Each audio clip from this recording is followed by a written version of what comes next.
United Spurs of America, with your hosts, Michael and Jacob. Hello, everyone, and welcome in to the first edition of the United Spurs of America podcast for the 2022-2023 Tottenham season. Hello, everyone, and welcome in with your host, as always. I'm Michael. He's Jacob. And Jacob, like I said, man, first official episode. Preseason has started. First official episode of 2022/2023. Kind of crazy now. It'll be our second full season as a podcast together. I don't want to get too emotional at the start, but my friend, it's a milestone for us. Another milestone. And we're happy to be here. Give me a high five. Thank you for that. And big ups to everyone who tunes in. I know on our channel, we just reached over 150 subs. So big shout out to our 150 subscribers. We took a little hiatus from recording these episodes. We didn't want to make anything kind of redundant. If you probably may or may not have tuned in to the streams on Friday on Tottenham Away's channel. We always, every Friday, are live on there. So we definitely dived into a lot of different stuff and fully in depth. So we definitely encourage you to go look that. If there's any topic that we touched on that you felt like, oh, I wish you guys would touch more on that. It's just, we didn't want to be redundant or anything, but it feels so good to be back in our home. Look at just me and you, man. Look at this. Look at that. We're in a beautiful home. Hell yeah. It's our first official episode, but we have 5 in specific new faces to the squad for the 2022-2023 season. We signed Ivan Perisic first up pretty much right away. Obviously before the window started because he was on a free transfer. His contract did end with Inter Milan. So we got Ivan Perisic first on a free, and then we signed Fraser Forster, backup goalkeeper, former Southampton goalkeeper, on a free. Golini exited. Yes, you are right, my friend. And then the third signed Yves Bissouma from Brighton Hove Albion for just £25 million.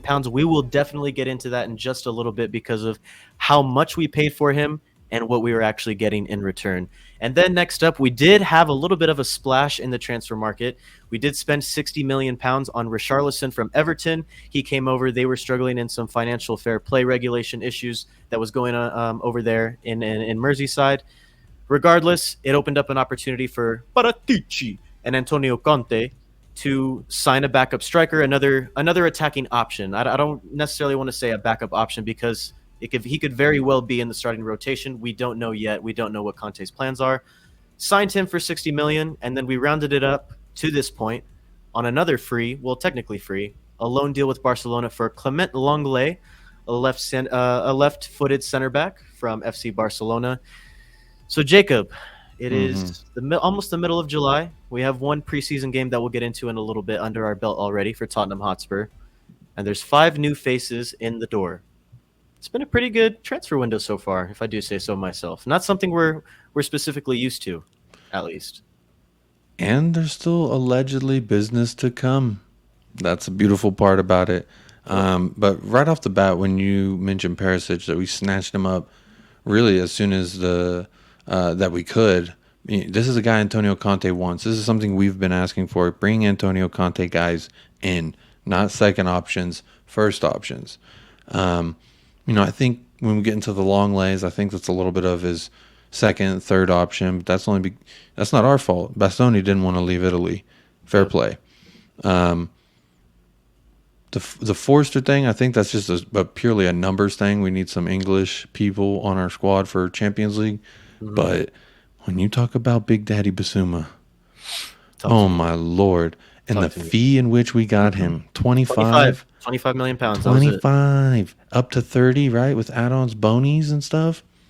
Speaking of bro, I'm telling you, this is a guy since we've been doing this podcast and since we've ever played Brighton, I've said I'd love this guy in our squad. Yep. He always poses a problem. He defends the midfield like a titan. He's able to shoot the long shot like a HarryKane. I mean, I think this guy's got a lot in his bag, and the best of him is yet to come, in my opinion. You and I have talked about it offline. Conte 25, I think, right? 24, 25? Hasn't even hit his prime. He's not in his prime yet. And he's already borderline world class, you could argue. And he's got the best manager in Europe.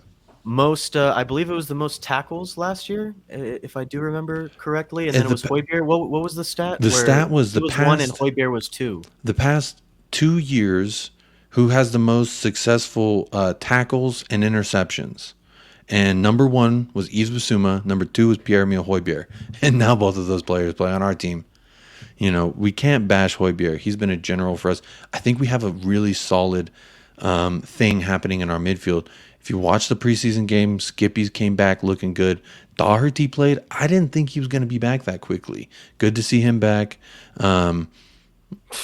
Play that back in what, 2019 or 2019? 2020? 2020 when we signed him. I'll beat myself out for that saying that, man. But you know what? We need wing backs, bro. We haven't signed one except for Perisic, and he wasn't fit to play, so we need him, quite frankly. And he showed out. I'll give the man respect. He played good at the end of that last season before his knee gave out.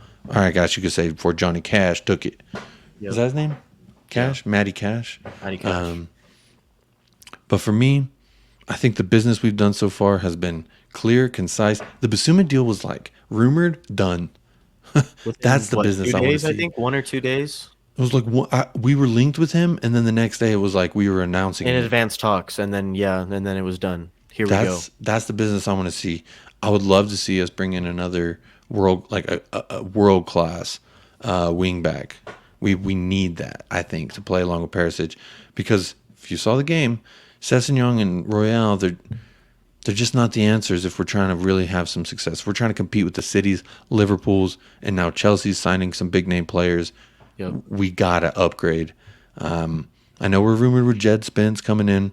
I still think if we bring him in, we still need a guy to play ahead of Jed Spence. I don't think that'll happen though. I think if we bring, honestly, like Levy's gonna say, well, we brought in Jed Spence, there's your wing back, and Perisic, there's your other wing back. We got Doherty, we got Royale, Sessegnon. Cycle them around, however. I mean, it was really interesting to see. I don't know if you got a chance to watch the open training that they had there in Korea. It was like 2.5 hours, 2 hours, 40 minutes, something like that. Did you get a chance to watch that? Mm-hmm. Well, in it, the first time he played his first teamers with Kane and Son up top, his first choice was Richarlison. I mean, I heard Kulu got a calf strain, but that was later on in practice that he got a calf strain, if I'm not mistaken. So maybe Antonio Conte's preferred 11 is bring Kulu off the bench and have Richarlison playing there on the right with Kane, because I mean, Kane and Son, they were all three moving throughout all three front positions. And I had said it too. I had been saying it since we signed Richarlison that he is going to be a legitimate option on the right-hand side. Mm-hmm. Some people didn't believe me on the Tottenham away streams, or at least didn't entertain the idea. And I said, this is a guy who is not going to just be a backup to Harry Kane. Yes, he's going to be, in my opinion, excellent cover definitely from before what we had. Yeah. But just in general, to have a guy like Richarlison, that caliber of player who's already proven in the Premier League, you can knock him all you want for the last year he had. Yes, he did not have the best year in the world this past season, but Everton were dog shit. That's the other thing that you have to realize. Mm-hmm. So for me, this is a good signing because, and shout out Iggy, the Tottenham Way family, because he and I agree on a lot of things regarding Richarlison. And he had said, if not Richarlison, then who else? Like, realistically, who else was going to be the target or the option? And you kind of think about it. You kind of think about it in a player who can play as a striker and a right winger, and he could even play on the left if you want to. I don't think there's that many other options that are realistically out there for Tottenham. So for me, I thought it was a bit of good business, but you're right, man. Maybe it is going to be the case where Kulu comes off the bench. Conte prefers Richarlison on the right. You never know what he's going to think. Regardless, though, we have options, and that is the biggest difference from at the beginning of last year, where we were exactly 1 year ago today. Mm-hmm. Look at the options we have now, and look at the options we had then. So you know what? I'm not going to sit here and complain about it, because I think it's everything that we have done so far has been decent business, at least decent business, in my opinion. The Longley deal, yes, he had a down year again last year, but it's on a season-long loan. It's on a season-long loan, and we're not even paying all of his wages. And then you look at Fraser Forster. It's not the most exciting signing, But he was the starting goalkeeper for Southampton for the majority of the past 2-3 seasons, maybe even longer than that. So He's a big man. He's a big in man. guys who are proven, and you're bringing in guys who can make an impact now. And that's all we've been asking for the past year and a half or so. Even when we had Mourinho, we said we wanted guys who are proven already. We want guys who can make an impact now. This is what we've done so far. And you're right, Jacob. We have more on the way, and that's the most important thing. There is more on the way. We're not done yet. Yeah, we can't be done yet. Big ups to Forster. That's a big man. He's very large and massive. I love the signing. Know me. I wanted to ask you, Jacob. I already know pretty much what your answer is going to be, but for the on-the-record purposes, who's your favorite signing? And if you could maybe pick a second favorite signing, who would it be as well? Don't you want some Bissouma? Don't you need some Bissouma? You're gonna find some Bissouma. That's got to be my number one right there, man. He is such a dog. He's so good. He's going to add so much. I think Antonio Conte is going to make this man world class. I said it. Year 2 is going to be world class, bro. He's so good. Skippy's looking good. Bentancur, he's playing like a man who wants his starting position. We're going to have a lot of dogs fighting for only a couple bones. So it's going to be a great battle to see. And Yves Bissouma for me. You're just getting me excited now. I bro, love it, man. Everyone's worried about the creative midfielder. I'm not. We don't need it, bro. We need a wing back, maybe another attacker, and another center back. We didn't get Bremer over the line. That's upset for me.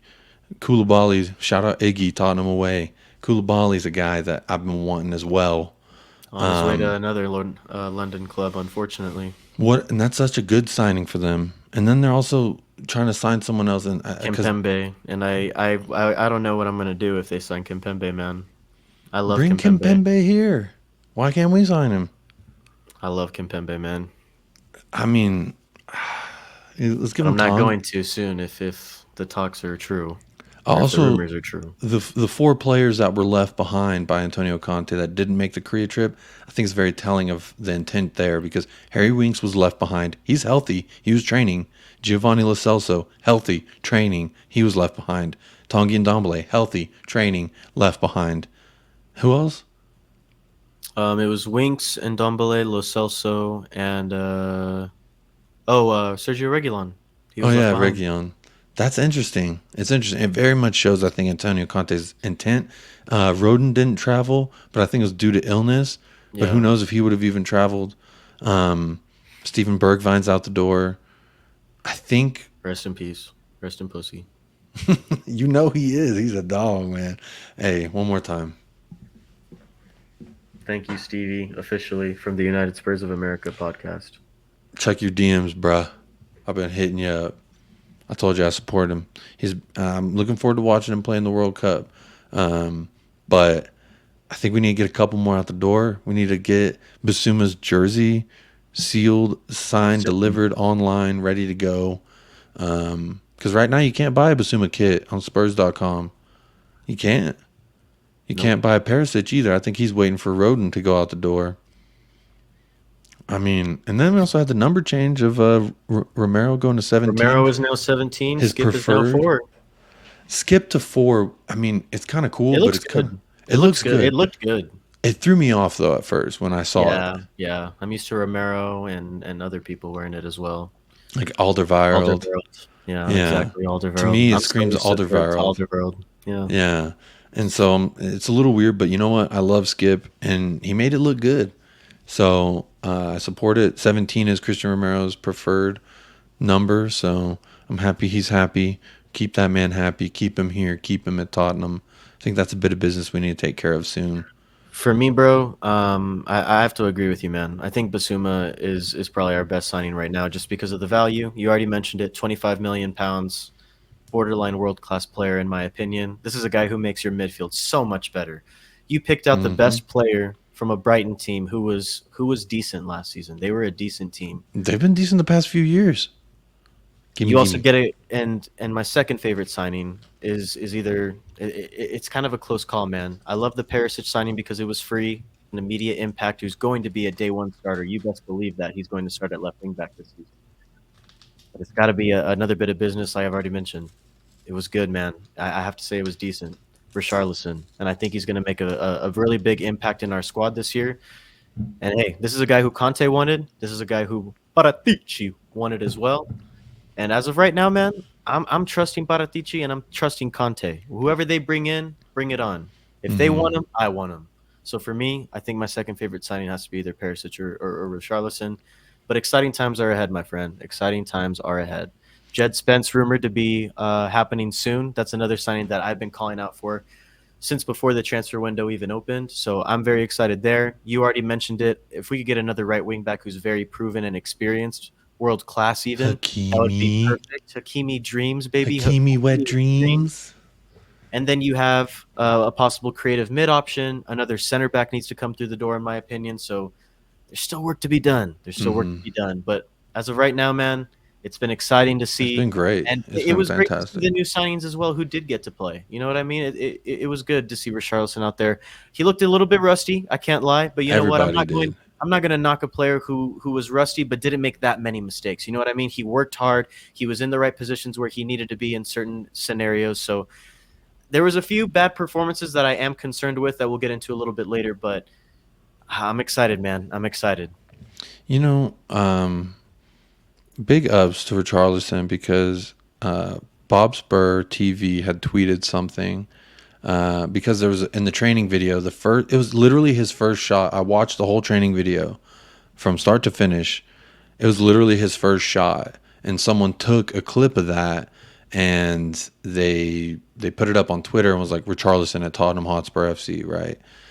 Just kind of like dogging him because he skied it, and including you. No, if you look at the receipts, bro, I didn't dog him. I was simply pointing out what the video was. Yeah. I said a sitter in training. Yes, that's what I said. He missed a sitter in training, but big ups to him. He didn't miss a single one after that. You know what I'm saying? And he had some really good finishes in training. So he's got it in his bag. He's done it in the Premier League, and I think that that's the biggest sticking point for me. Why I can sleep at night with that kind of a fee for that player is he's Premier League proven. Because we always talk about get this guy. Liverpool spent 100 million on Darwin Núñez, who I think is good. I would spend 40 on him, max 45. He's not Premier League proven. He had one good season in the Portuguese league. So while he may be great, Erling Haaland, they didn't even spend 100 on him. They spent 60. You know what I'm saying? So he's not even Premier League proven. We all think he's going to be generational. I mean, me too. I think he's going to be a world-class talent. But he's not Premier League proven yet. People are already saying he's the best striker in the league. He hasn't played 1 minute of Premier League, bro. And so it's laughable. It's funny to me. But you know what? Everyone knows. If you know ball, bro, Kane is the best striker in the league, hands down. Until he scores 30 in his Premier League season, I ain't talking about Erling Haaland in the same sentence as Harry Kane. But Richarlison has more Premier League minutes and more Premier League goals than Haaland or Núñez. So it's good. It's good business. He's got the dog in him. You want to see that. He interacts with the fans. He tweeted back to Bob Spur because Bob Spur had basically said anyone can make a clip to support their narrative. And I thought that was really cool because it's true. And I was really just tagging Bob in it because I was like, hey, Bob, I just woke up. I saw it. And I was just like, oh, this makes me think of Bob. So I'm going to tag him. And I didn't really think anything of it. And he responded. Richarlison did. And was basically like, people don't like me because I've definitely scored against their teams. He's like, it's okay. I like it. He's got the dog in him. I said it, and I've been saying it since the minute we signed him that I like the signing. I think he's a dog, and I think he's going to be good. Look at the options around him who are feeding him the ball this year. Kane. Anthony Gordon, kind of decent. Oh, you're talking. Oh, yeah. No, at Everton. You're talking about, yeah. Look at the options out there. Damari Gray. Who else do they have these days? Do they still have Walcott? I don't think Walcott's there. I think he's at. Yeah, he is. Fagan Walcott. Yeah, he's there. Oh no, I'm talking about Theo Walcott.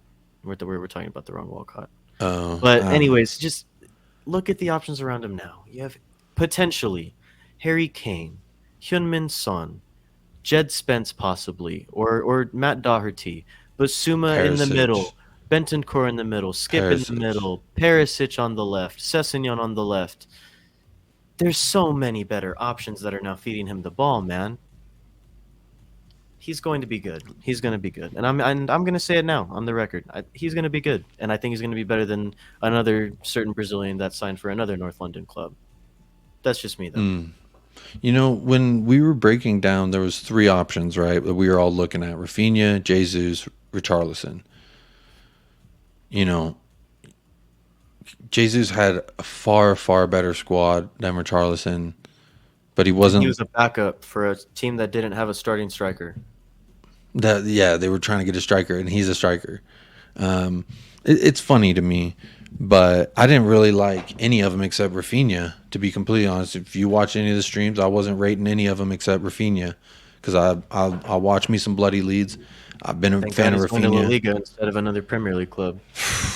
I'm thankful he didn't go to Chelsea. Yeah, I'm thankful he didn't go to Arsenal. I'm thankful. So big ups. He's been wanting to go there since February. So, you know, Barcelona, they have a way of convincing your dearest targets to come there, i.e. Adama Traore, who I think we could still get at the end of this season on a free. But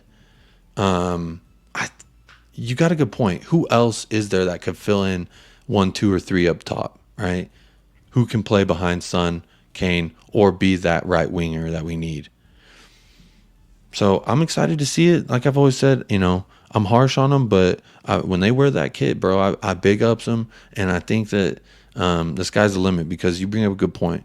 Iron sharpens iron, and now that he's got some world-class players, i.e. HarryKane, Son, Basuma eventually, Skip eventually, he can shine. The tools are there, so I want to see him do it. Once he starts doing it, I'll be doing the head bobbing, pigeon shit. I'll do it. But until then, I want to see it. I'm excited for it. I think he brings a good little chemistry to the locker room. Unfortunately, you know, it makes it a little bit more harder for me to watch Lucas and Emerson be all buddy-buddy with him in case we ship one of them out. You know what I mean? People have been talking about that. I don't know if I want to see one of them leave just because those are his homies now, you know? And it's interesting.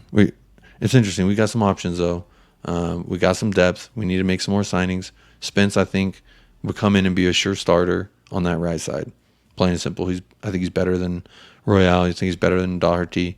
But he also doesn't have any Premier League minutes, kind of like what we were talking about. Yeah. So I want to see it. There's still something to prove. There's still something to prove there for sure. Mm-hmm. Yeah. My friend, your dad, your father, welcomed Tottenham Hotspur to his home country this past week. Seoul, South Korea. Seoul.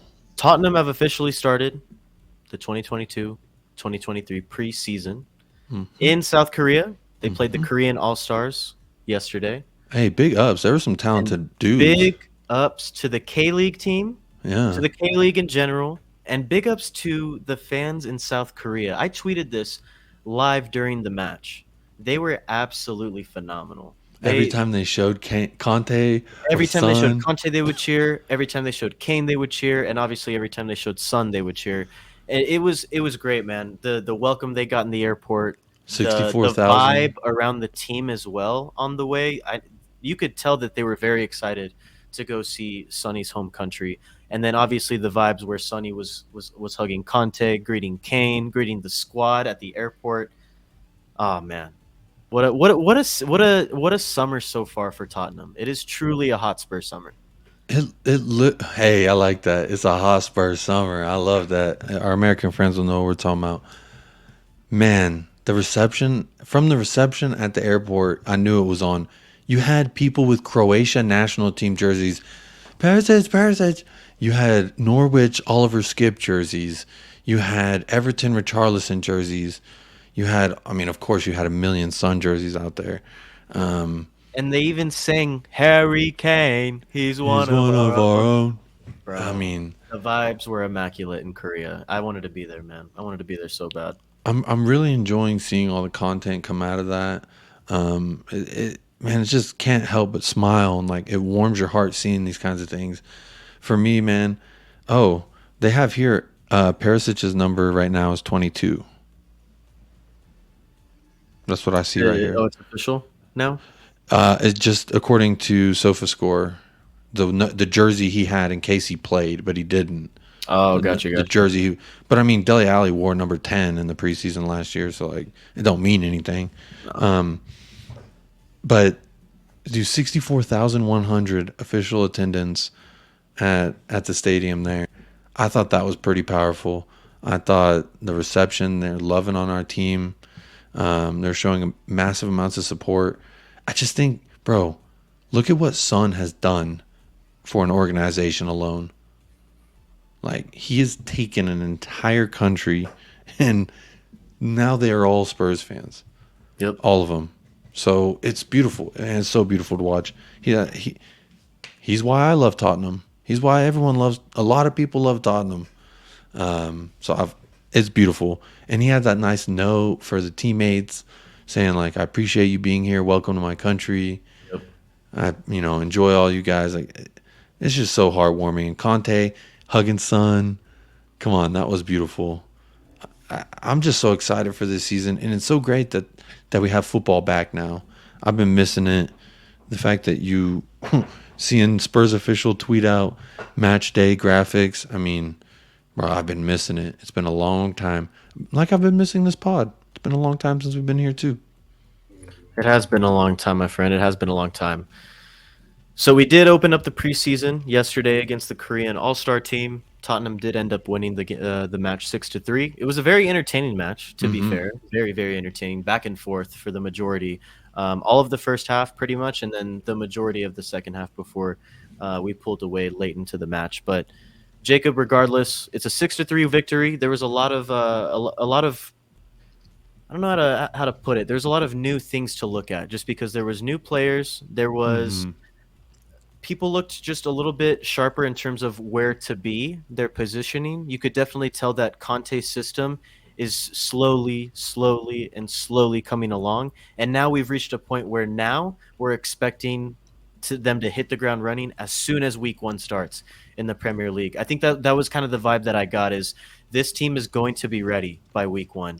We saw the clips and we've seen the pictures of all of the players dying pretty much because of Antonio Conte's training methods and how much he is getting out of them and how much he is demanding out of them as well.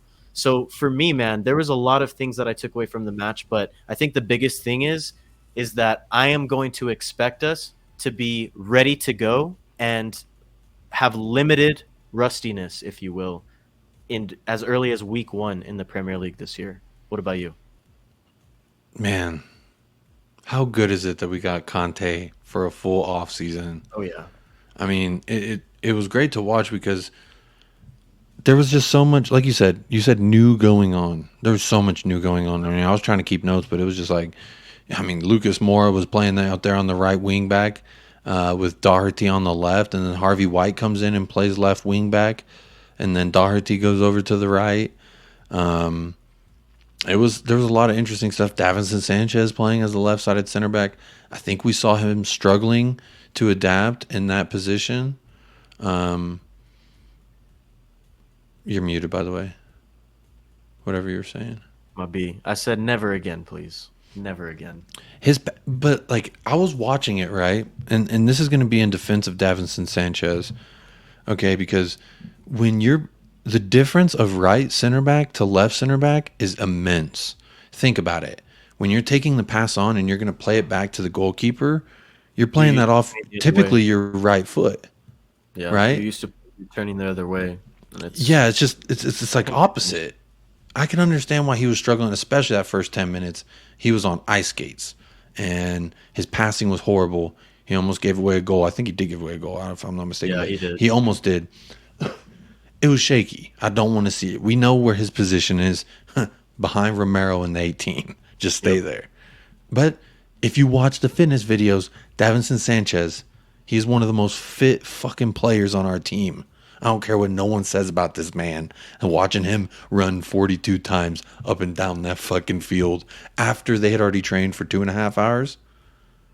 Bro, that man is fit. He was keeping up with Brian Hill, and everyone's like, oh, Brian Hill's our favorite Beatle. If you watch the training, Brian Hill missed 3 in front of goal in a row. Bro, you were asleep. You had to wake up, get up for work the next day bright and early. I'm texting you, fucking Brian Hill, you missing this shit? What the fuck? Send his ass to La Liga. I mean, bro, he's not ready. He's not ready. People talking about Richarlison missed that one. Bro, if they watch the training, you can see Brian Hill miss 3 in a row, bro. I mean, he couldn't hit the back of the net if you paid him. And unfortunately, we're paying him to do just that, and he's not. But, hey, it's training, it's preseason. Maybe he'll come good. I just don't know. I think he still needs some maturing. He needs to grow a little more. We saw him a little shaky. I thought his ball handling was 50-50. He showed some good and, like, turned it over. But he's got a good work rate. But the fact Davinson Sanchez kept up with him when they were doing that conditioning. You know, who else was keeping up with him? I kind of low-key am hoping he takes where Scarlett was. Troy Parrott. Yeah. Bro, he kept up with all of them as well. He's in great shape. He had a left-footed, it wasn't a Kulu-type shot, but he was trying to do a Kulu-type shot. He got played on the right wing. He got played on the left wing. Parrott was kind of all over the front, I think Conte was kind of trying to see where can you fit, if you can. And another player I saw a little bit from that I was excited about was Papa Matasar. Mm-hmm. I mean, he looked a little thin, but he still played strong. And he played confident. I think he gave away, between him and Son, I don't know who's at fault, but that free kick goal, they both moved their head out of the way. So, like, yeah. I don't blame him, bro. It's preseason. You don't want a fucking concussion preseason. But, I mean, he's 19, isn't he? Yeah, bro. Loan him to Norwich. That's what I say. Loan him to a championship side. Let him give him the Ollie Skip treatment. He's wearing 29. Fuck it. So let's dive into the starting 11 here that did start the match against the Korean All-Star team. A bit of a mixed bag, if you will, in terms of the type of players that were in the 11. You had Brandon Austin in net, obviously not you're going to be your one or second option in terms of goalkeepers, but he did start in net. You already mentioned it. Davinson Sanchez played on the left. Eric Dyer played in the middle. Christian Romero played on the right. And then you had Sessegnon and Royale as the two wingbacks, with Oliver Skip, who we mentioned earlier, did make his first appearance since his injury. And, I mean, it seems like it was the first time he played for us in forever, man. It felt like forever since I saw him out there on the pitch. It was great to see him out there. He was partnered with Rodrigo Bentancur, which you mentioned he was playing very, very well. He was one of the better players on the pitch for Tottenham in the first half, a player that really looked like he was trying to fight for his starting spot. Then you had Lucas Moura and Brian Hill up top, Lucas Moura on the right, Brian Hill on the left, with Richarlison starting and leading the line up top. Mixed bag, like I said. Players in different tiers of the team, if you will. But for the most part, there were several starters in the 11. Eric Dyer actually was one of the players who scored. He had the preseason opener, if you will, a banger with his left foot from outside of the box. World-class striker. Absolute beauty. Absolute beauty. And then you had players like Romero. You had players like Sessegnon, who had featured in the 11 for the majority of the end of the season. Oliver Skip was a staple in the 11 before he got injured. Bentancur was a staple in the 11 after Skip got injured. And then Lucas Moura, kind of a fringe player. You look at Brian Hill, a guy who went out on loan last year. And then we've already mentioned it, Brandon Austin, not exactly your first team option. So a little bit of a mixed performance in the first half. It was mostly a negative, in my opinion, just because of how much we were giving up possession and giving the K-League All-Stars possession as well, kind of sitting back a little bit, but definitely picked it up in the second half after your HarryKanes and your Hyunmin Daddies came in and pretty much put the game to bed. But for me, man, I thought there were some positives, some negatives to take away in the first half. I've already mentioned it. I thought Davinson Sanchez was poor. I don't want to see him on the left-hand side again of a back three. But we saw players like Oliver Skip. It was just so good to see him back out there. He had a decent performance. Richarlison, like I mentioned at the beginning of the pod, he was putting in quite of a shift as well. He was running a lot. You could definitely say that his work rate is up there amongst the best in the entire squad.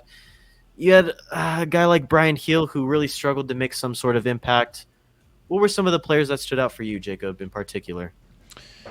Initially, the first two that were standing out to me in a positive way were the two in the midfield there between Skip and Bentancur. I thought they're both fighting hard, really hustling, really showing the different levels of competition here. I thought that was important. I wanted to see that because we need to show these teams we're miles ahead of them if we're going to compete at the highest level of our own competition. So for me, I thought that was big.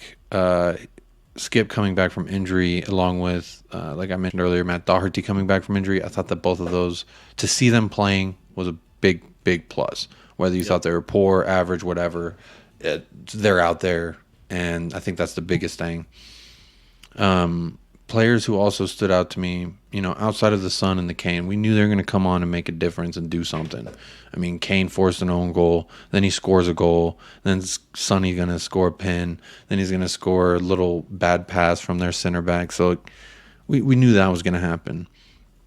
I was not impressed with Davinson Sanchez. Unfortunately, I wasn't impressed with Japhet Tanganga either. I thought he was real shaky, but he's back from injury now, so that's another person that, it just really showed how we are shuffling pieces, that if we have an injury at certain parts, we're going to have some issues. No Ivan Perisic. So when you look at the left wing back, it was Sessegnon, and then it became Doherty, and then it became Harvey White. Harvey White's a center mid, so, I mean, big ups that he, ran out there and played that position, but Ben Davies didn't play. Davinson Sanchez. Suma unfortunately didn't make it either. There are reports that him, along with Fraser Forster, they did catch COVID along the way, so they're in isolation right now. There's also rumors that they could be in isolation for longer, so they could possibly miss out on up to 2 preseason games. They are expected to miss the Sevilla one as well. So it's just unfortunate, man. But let's talk about it. Let's talk about the players who came in as well. We'll list them off. Hugo came out. He played in net for the second half. You already mentioned it. Tanganga came in. Malachi Fagan Walcott made an appearance as well. He's an academy youngster that's coming up through the ranks. He's tall, too. He's tall. He is. He's getting big, man. He's getting big. I remember when he was on the preseason tour a few years ago. Yeah, he's 6'2". Youngest guys on there. Yeah, he's definitely not a small lad. Charlie Sayers was another one who made an appearance from the academy. You already mentioned it. Doughboy came on. Højbjerg came on as well. Pape Matar Sarr, we were talking about him before the podcast as well. He was another guy who had come in, and we hadn't really seen much of him just because he had played on loan in the French league. A lot of us don't really watch the French league. You already mentioned it. Harvey White came in as well. And then, of course, Hyun-Min Hong. Young Daddy, Hyun-Min Son. Father. He came in, scored 2 goals. The king himself of North London came in and scored 2 goals himself as well. And then you mentioned it, man. One of the players that you liked the most in training and the game as well, Troy Parrott, came on in the second half. So saw a lot of guys. Yeah, we have yet to see everyone. I think that's a definitely an important point to make in terms of who we saw and who we didn't, because there were some faces that we would have liked to have seen that unfortunately we just didn't get to. And that's a good point that you bring up, because when we were talking at the very beginning of the pod about the 2 players, like who's our number one most exciting, Bissouma, he missed out. My runner-up, Ivan Perisic, he missed out. I mean, it was unfortunate. I really wanted, and I hope he recovers quickly from COVID. We don't know what this virus is going to look like. We don't know the long-term effects of this thing. So, I just can only hope that him and Forster come back healthy, come back strong, and are able to hit the ground running, because missing time with training, missing time with Conte, bro, that's only going to be detrimental to your future here. So I want to see them get in. I need me some Bissouma, bro. I'm dying over here. I need me some Bissouma in my life. He was phenomenal in training. Bissouma was all over the place. He also, in between drills, just juggling, showing his skills, his juggling skills, and he's got such a presence, man. He's got such a presence that, like, you know when he's out there. You feel him when he's out there. And watching him in that training, that 2-hour, 40-minute training, he was phenomenal. And you know what? You know whose fitness he was keeping up with? Heung-min Son. He was keeping up with Heung-min Son throughout the 42 or whatever. So this guy's Going to be phenomenal. I just hope this isn't going to be a setback for him. Disappointed I didn't get to see him. Disappointed I didn't get to see Perisic either. Ben Davies didn't make an appearance either. I thought that was interesting. I hope he's all right. Hope there's nothing going on there. Kulusevski apparently picked up a calf strain, so that's why we didn't see Kulusevski at all. But Troy Parrott, hey, the future is whatever he can make of it. And I think so far he's gone out there, he's impressed me, and this is just me in the United States, Texas, watching training, watching the game, and saying, hey, he's putting out a lot. Because I didn't mention earlier in the fitness part where they were running all those laps, Papa Matasar, also phenomenal shape. These are two guys that are they're trying to make a case that, hey, maybe you don't need to loan me out. And I'd love to see it. I'd love to see it, honestly. Troy Parrott, I don't know if he gets many minutes, but I'd love to see him ride the bench a little bit. Maybe we go up 4 or 5 on a weaker team, a more camp or something. And, you never know. But they're working hard, and that's what I think is most important. So one of the other things that was a little bit new for us, well, definitely was new for us. I don't really want to mince my words here. So we actually got to see the debut of the 2022-2023 home kit. The away kit did drop today. We are recording this on July 14th. Thursday. Yeah. We'll speak about that in a little bit. The home kit did make its debut against the Korean All-Star team. Jacob, I know it was a kit that initially you didn't exactly enjoy. It was a kit that from really the minute it got released, I thought it looked really cool. We did see it in action for the first time, so what were the vibes? Seeing Sonny, Kane, Skip, Romero. I was hoping you wouldn't put me on the spot like this, because this is where I kind of have to eat my own shit, so to speak. Because I was dragging it, I was hating on it, and there's still some things I don't like about it. Let me be honest. There's still some things I don't like. The hoop thing, I don't care for that part of the design. It looks uncomfortable to me, but I didn't like it when we released it. I mean, this picture goes hard, but honestly, bro, the turning point for me where I first started like, okay, maybe I could fuck with this jersey, when I saw Basuma in it.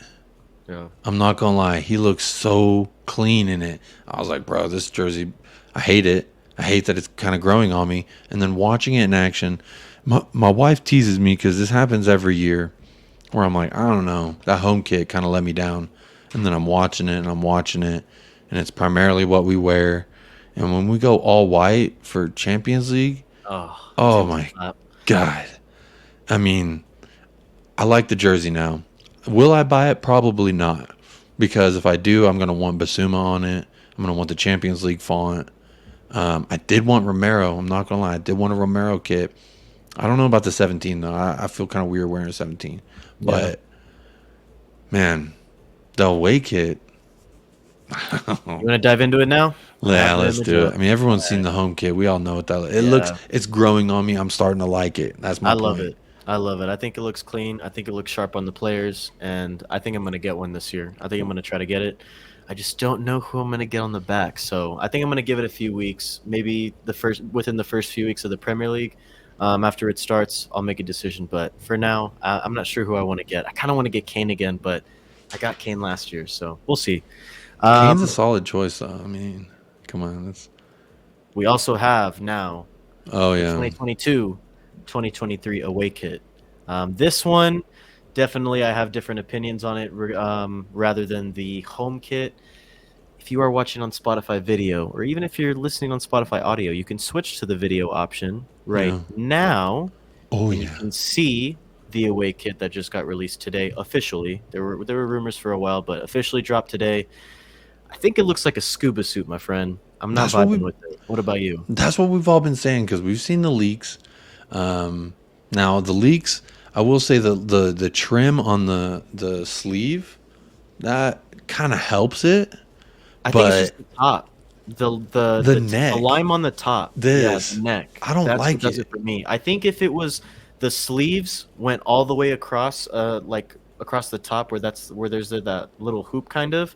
I think if it Mhm. was all black, it would look better. And then But just for have me, it just kind of messes with it. yeah, I feel like if the collar was that highlighter color, like they did, you see where the collar on Sun, right? You see where it is that color.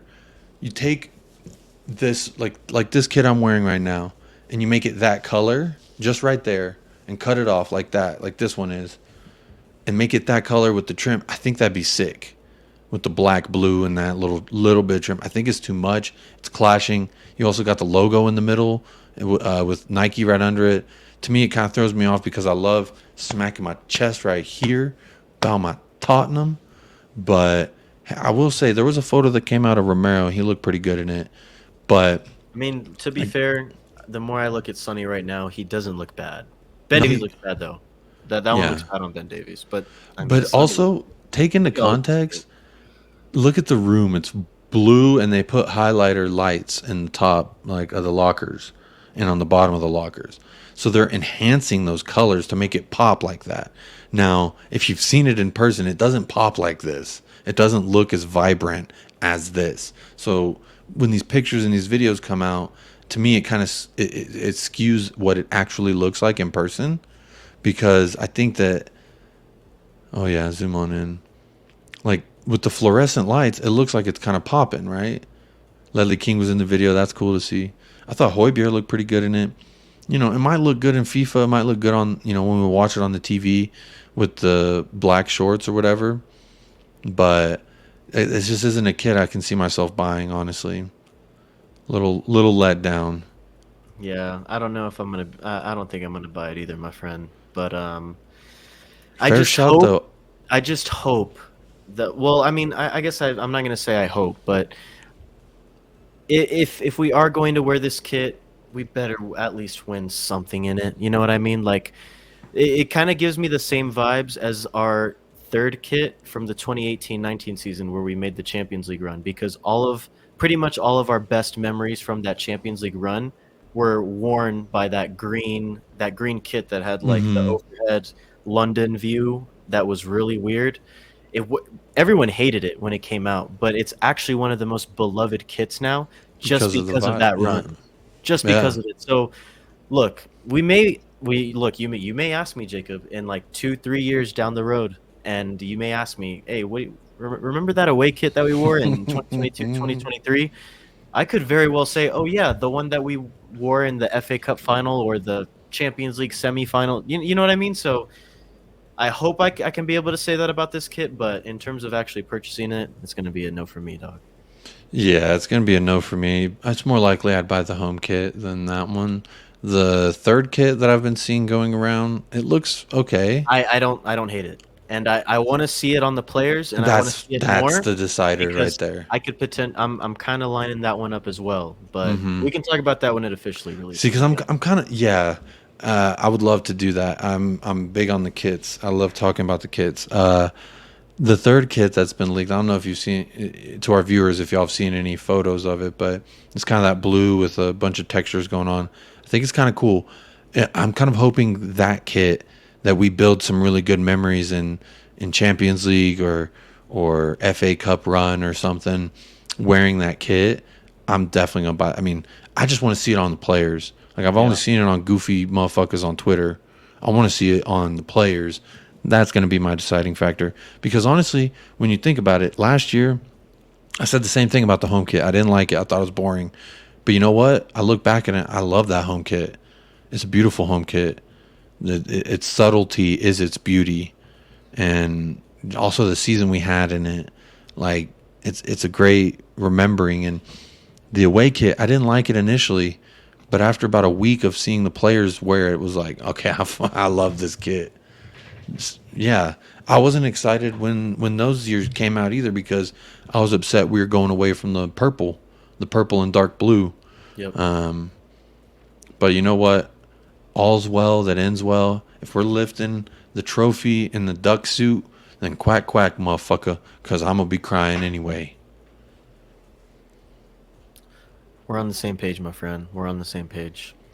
Any final thoughts before we wrap up the first edition of the 2022-2023 season. A 50-minute pod, man. This is a juicy one. Juicy, a lot juicy. of content in this one. Are we going to do BDE and man of the match? Thank you.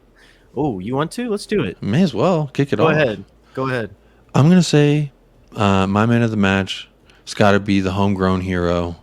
Got to be the hometown hero. Got to be the long schlong third leg. Heung-min daddy, Heung-min son. Heung-min my world. Heung-min my life. Heung-min us. Cover us in a blanket of Heung-min. That's my player of the match. Got the 2 goals. And I mean, even when he wasn't playing, he was making an impact. The crowd was cheering anytime they saw his face. I was cheering anytime I saw his face. It made me smile watching him and Antonio smile and Antonio waving to the crowd because they're cheering him on. I loved it, bro. He's my man of the match. He brings the ultimate vibes. BDE for me, I'm giving it to Oliver Skip. I thought he was out there playing like he ain't been injured this whole time. He was playing like a man on a mission. Honorable mention would probably be Bentancur for me, but that's my man of the match in BDE. What about you? My man of the match is simple. I don't need to say more. Daddy. In his home country, in front of his home fans, he delivered. He was always going to deliver. He was always going to. He was never not going to score in that game. He was always going to score. Man of the match has to be Heung-min Son. I think he is going to have another great season. Remember, this is a guy who just won the Golden Boot this past season in the Premier League. I think he's going to have another phenomenal season. It's just another year under Antonio Conte, man. That's how I see it. So he's only going to get better. He's in his prime right now. Let's enjoy it. I enjoyed it yesterday, and I'm sure the rest of the Spurs fans and the Spurs faithful and the Korean faithful as well enjoyed it yesterday. Yeah. BDE, he got a lot of minutes, too. He did. BDE, I'm going to have to go and agree with you, man. I had Oliver Skip as well. I thought he played fantastic for coming back for the first time in, over 7 months now? So it's been a minute since he stepped on the pitch. It's been a minute since he's gotten some first-team professional real-life minutes and not behind closed doors or in training. So for me, he showed a lot of BDE. He showed a lot of promise, and I'm excited, man. The midfield battle is going to be so entertaining this year, and there's going to be so much rotation and churn that it's just going to be phenomenal. We're going to get to see all these guys play consistently throughout the year. You can definitely bet on that. But yeah, man, it was really good to. You mentioned it earlier on. It was just so good to watch a Spurs game again. It's been too long. I can't wait for the first official one of the Premier League season against Southampton at home. I'm ready, man. I'm ready. Final thoughts, my friend. Final thoughts. Heung-min Son, take us home to the place where we belong. I love me some Heung-min Son. I feel like my final thought's always around him. There's nothing wrong with that. I love him so much. My final thought is shout out all the Korean fans. Shout out all the fans that tune into this pod, but also all the fans that show up and scream real loud and proud for our Tottenham Hotspur, no matter where they are in the world. If they're in Colorado, Michael's going to find them. Leo from Denver is going to find them. If they're in Colorado, they're in Texas, I'm going to sniff them out. I'll hunt them down. You know what I'm saying? They go to Korea. What happens? All the love. I love the love, man. I'm a big lover, not a fighter. So I appreciate all the fans that show the love because our team deserves it. Antonio Conte deserves it. Yep. These players have given us everything. They're the reason we get up at 5 a.m. on a Saturday. And the reason we get up at these obnoxious hours. The reason people around the world get up at obnoxious hours. So big ups, all the fans. That's my final thought. Next preseason match is on Saturday against Sevilla. Still in South Korea. They're not going anywhere. But my final thought today, my friend, is right here. HarryKane. HarryKane. He's going to win the Golden Boot this year. He looks sharp. And he's going to lift at least one trophy as well. I believe. I know you believe. I know we believe. But that's my final thought, man. I love you, HarryKane. And he's going to win the Golden Boot this year. Thank you guys so much for listening to another edition of the United Spurs of America podcast. As always, go to anchor.fm/United Spurs of America and click on support.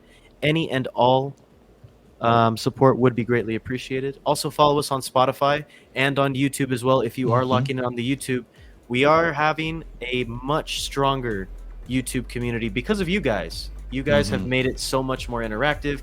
You guys have been absolutely phenomenal in the Tottenham away chat.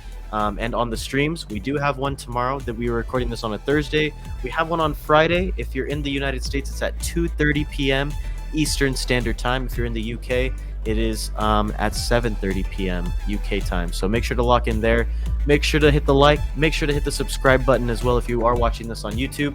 Make sure to hit the follow and a like if you do appreciate this video or audio on Spotify. But until then, we will see you after the Sevilla game. For Jacob, I'm Michael. Also, before we sign it off, I want to say if you want to be a supporter of the pod, you want to go above and beyond the free liking and subscribing to the channel, which is much appreciated. Well, I understand if you don't have funds, you don't have $1 a month, $2 a month, that's fine. Hit that like, hit that subscribe. But if you do have $1, $2, $5, $10 a month, you want to support this pod, you want to see any kind of content, you want us to shout you out, big up anything that you want to come on the show, whatever you want to do. You become a supporter, you're a part of this. You are a part of United Spurs of America. So go ahead and hit that link down below, anchor.fm/United Spurs of America. Click on support. Any donation is very much appreciated. We're not monetized on YouTube, so this is the only financial way you can support this pod at the current moment, unless you tune in those Friday streams on Tottenham Way. Obviously, you can catch us there too. But please, please, please, just hit that like and subscribe. That's all I want. You don't need to be a supporter to be a supporter. You know what I'm saying? So big ups, everybody. Hopefully we'll see. We always see you in the comments too. So we're very interactive, very fluid here. Isn't that what we like to say? Fluid. A lot of fluids, really. Yeah, a lot of fluids, especially when Heung-min Son and HarryKane are scoring 2 goals each in a game. Oh yeah. But if you guys are going to the Sevilla match or are in South Korea and are happen to be watching this by any chance, please stay safe out there and please be loud and proud. We will see you after the Sevilla game. Up the lads. And Jacob, come on, you Spurs. COYS.